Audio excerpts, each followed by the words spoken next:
You wake up, and before you even fully open your eyes, your hand moves instinctively to your pillow. And there it is, hair. Not just one or two strands, but enough to make your heart drop for a second. You tell yourself it's nothing. You go to the bathroom, look in the mirror, run your fingers through your hair, and more falls. At first, you ignore it. Everyone loses hair, right? But then days turn into weeks, and weeks into months. Your brush fills up faster than usual. Your shower drain starts clogging. Your ponytail feels thinner, and suddenly, it's no longer something you can ignore. You start searching online. Why is my hair falling out? Is this normal? Am I going bald? And the answers you find only make things more confusing. Because some say it's stress, others say hormones, some blame genetics, some blame your shampoo. And deep down, you're left with one question. What is actually happening to me? I'm Dr. Emma, and today, I'm going to tell you the truth. Not the surface-level explanations, not the quick fixes, but what your body is really trying to tell you when your hair starts falling out. Most people think hair loss is the problem. It's not. Hair loss is a symptom, a signal, a warning light on your body's dashboard. And just like a warning light in a car, you can either ignore it or you can understand what it's trying to tell you before something deeper breaks down. Here's something most people don't realize. Your body is designed for survival, not for beauty. Hair is not essential. You can live without it.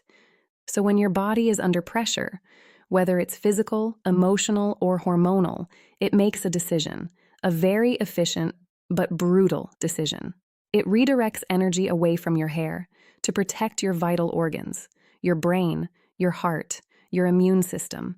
And when that happens, your hair becomes the first sacrifice. That's why hair loss is often one of the earliest signs that something inside your body is out of balance, not later. Early, and the problem is, most people try to fix it from the outside.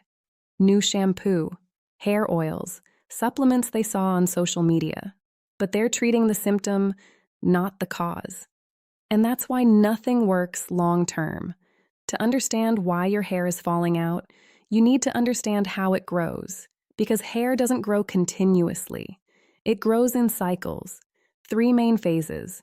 The first phase is the growth phase, called anagen. This is when your hair is actively growing, and it can last for years. The second phase is the transition phase, called catagen. This is short, just a few weeks, where the hair stops growing. And then comes the third phase, the resting phase, called telogen. This is where the hair simply stays in place before eventually falling out to make room for new hair. At any given moment, around 85 to 90% of your hair is in the growth phase, and about 10 to 15% is in the resting phase. That's why losing some hair every day is completely normal. But here's where things change. When your body goes through stress, physical or emotional, it pushes a large number of hairs into the resting phase at the same time. And then, a few weeks later, they all fall out at once. This condition has a name, Telogen Effluvium, and it's one of the most common and most misunderstood causes of hair loss, because the trigger and the hair loss don't happen at the same time. There's a delay, usually 2 to 3 months. So by the time your hair starts falling, the real cause has already happened. Let's talk about stress, not just the idea of stress, but what it actually does inside your body. When you experience stress, whether it's emotional, mental, or physical, your body activates something called the fight or flight response. It releases hormones like cortisol and adrenaline. In short bursts, this is helpful. It keeps you alert, focused, alive. But when stress becomes constant, when your body never gets a chance to relax, those same hormones start working against you. Cortisol stays elevated, your sleep gets disrupted, your immune system weakens, and your body enters a state of chronic tension. Now remember what we said earlier. Your body prioritizes survival, not hair. So when it detects long-term stress, it reallocates resources. And one of the first things it shuts down is hair growth. Your hair follicles are pushed into the resting phase, and weeks later, the shedding begins. This is why people often notice hair loss after a breakup, a period of anxiety, exams, financial problems, illness, even extreme dieting. And here's what makes it even more frustrating. You might feel better now. The stressful event is over, but your hair is just starting to fall, which makes it feel like it came out of nowhere, but it didn't. Your body remembers everything. Now let's go deeper, because for many people, especially women, hair loss is not just about stress. It's about hormones. Hormones control almost everything in your body: your energy, your mood, your metabolism, and yes, your hair. Even a small imbalance can have visible effects. One of the most common hormonal causes of hair loss is an excess of androgens, often called male hormones. In women, this can happen in conditions like PCOS. When androgen levels rise, they shrink hair follicles over time. The hair becomes thinner, shorter, weaker, until eventually, it stops growing altogether. This type of hair loss usually affects specific areas, like the top of the head or the hairline. Then there's the thyroid, a small gland in your neck, with a huge impact. If your thyroid is underactive or overactive, it disrupts the entire hair cycle and leads to diffuse thinning across the scalp. Another major moment? After pregnancy. During pregnancy, hormone levels are high and hair often feels thicker. But after birth, those hormone levels drop suddenly, and many women experience intense shedding. Again, it's not random. It's biology correcting itself. Now let's talk about something simple, but powerful: what you eat. Your hair is made mostly of a protein called keratin, so if your body lacks protein, it literally cannot build strong hair. But it's not just about protein, it's about micronutrients, small elements, with a massive impact. Iron is one of the most important, especially for women. When your iron levels are low, your blood carries less oxygen, and your hair follicles don't get what they need to grow. Result: weak hair, increased shedding, slow regrowth.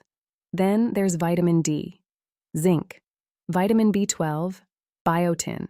Each one plays a role in maintaining healthy hair cycles. And today's diets, high in processed food, low in nutrients, are creating silent deficiencies.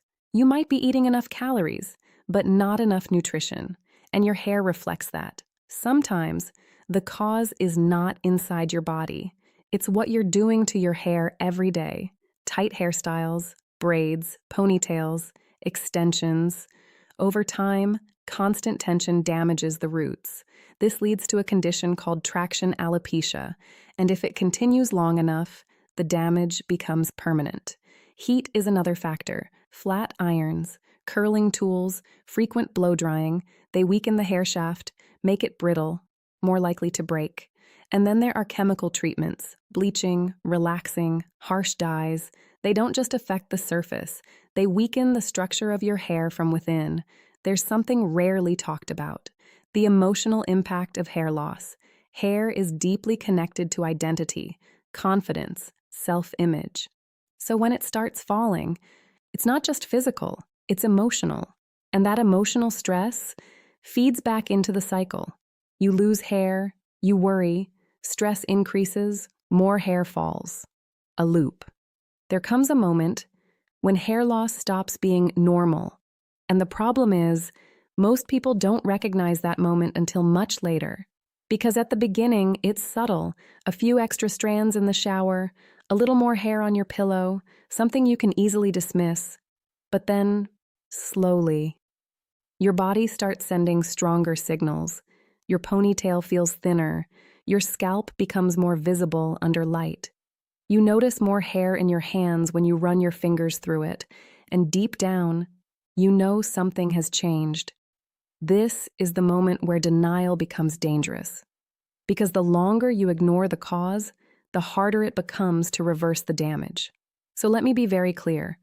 Losing 50 to 100 hairs a day is normal. But if you're seeing clumps of hair falling at once, hair coming out with minimal pulling, noticeable thinning in certain areas, or a sudden increase in shedding, your body is asking for attention. And this is where you need to act. Not with panic, but with understanding. Now here's the uncomfortable truth. Most hair loss solutions don't work, not because they're completely useless, but because they're solving the wrong problem. Think about it. If your hair is falling because of stress, no shampoo can fix that. If it's due to hormonal imbalance, no oil will restore that balance. If your body lacks nutrients, no external product can replace what's missing inside. And yet, the beauty industry thrives on this confusion. Quick fixes, miracle products, promises of instant regrowth. But hair doesn't work like that. Hair is slow. It reflects changes that happened months ago. So even when you start doing the right things, results take time, and most people quit right before improvement begins. So what should you actually do? Let's break it down, step by step. Not quick tricks, but real solutions. Step 1, fix your stress before it fixes you. If stress is part of your life, and for most people it is, then managing it is not optional. It's essential. You don't need to eliminate stress completely. That's impossible. But you need to give your body moments of recovery. Sleep is the first step. If you're sleeping 4, 5, 6 hours a night, your body never fully resets. Your hormones stay imbalanced, your cortisol stays high, and your hair continues to suffer. Aim for real rest. Not just time in bed, but deep, uninterrupted sleep. Then there's mental stress, overthinking, constant pressure, lack of breaks. Your mind and your body are connected, and your hair feels everything. Step 2, feed your body. What it needs. Hair growth is not a cosmetic process. It's biological, and biology requires fuel. Start with protein, eggs, fish, chicken, legumes. Your body needs building blocks. Then iron. If you feel tired often, if you feel weak, if you experience dizziness, low iron could be part of your problem, and many people don't even know they're deficient. Add foods rich in iron, or consult a doctor for proper testing. Then vitamins, vitamin D from sunlight or supplements, zinc from nuts and seeds, B12 from animal products or supplements if needed. This is not about extreme diets. It's about balance, consistency, giving your body what it needs to function properly. Step 3, understand your hormones. If your hair loss is persistent, if it follows patterns, if it's accompanied by other symptoms like fatigue, irregular cycles, or weight changes, you need to look deeper. Hormonal imbalances don't fix themselves. Conditions like thyroid disorders or PCOS require proper diagnosis. And the sooner you understand what's happening, the easier it is to manage. Ignoring it only delays recovery. Step 4, change how you treat your hair. Sometimes, small habits make a big difference. Stop pulling your hair too tight. Avoid constant tension. Reduce heat styling. Be gentle when brushing, especially when your hair is wet. Choose products that don't damage your scalp. These changes might seem simple, but over time, they protect what you still have. Step 5, be patient. This is where most people fail. This is the hardest part. Hair does not grow overnight. Even after fixing the cause, it can take 2 to 3 months before shedding slows down, and 6 months or more to see real regrowth. That delay discourages people. They think nothing is working, so they stop. And the cycle continues. Patience is not optional. It's part of the treatment. Let's clear something up, because misinformation is everywhere. Myth number 1, cutting your hair makes it grow faster. It doesn't. It makes your hair look healthier, but it doesn't affect the root. Myth number 2, oils can regrow hair. Oils can improve scalp health, but they cannot fix internal causes like hormones or deficiencies. Myth number 3, hair loss is always genetic. Genetics play a role, but they are not the only factor. Your lifestyle, your stress, your health, all of these matter. Myth number 4. If I wait, it will fix itself. Sometimes it does, but often it doesn't. And waiting too long can make recovery harder. There's a moment in every health journey where you stop looking for shortcuts and start taking responsibility, not in a negative way, but in a powerful way. You realize that your body is not working against you, it's communicating with you. Every symptom has a reason, every change has a cause, and when you understand that, everything shifts. Hair loss stops being something you fear and becomes something you decode. So the next time you see hair on your pillow, or in your hands, or in the mirror, don't panic. Pause. And ask yourself one question. What is my body trying to tell me? Because your hair is not the enemy. It's the message. And the sooner you listen, the sooner you can heal. I'm Dr. Emma, and if this video helped you understand what's happening, make sure you stay with me, because in the next videos, we're going even deeper into your health, your body, and the signals you should never ignore. Breaking that loop is part of the healing process.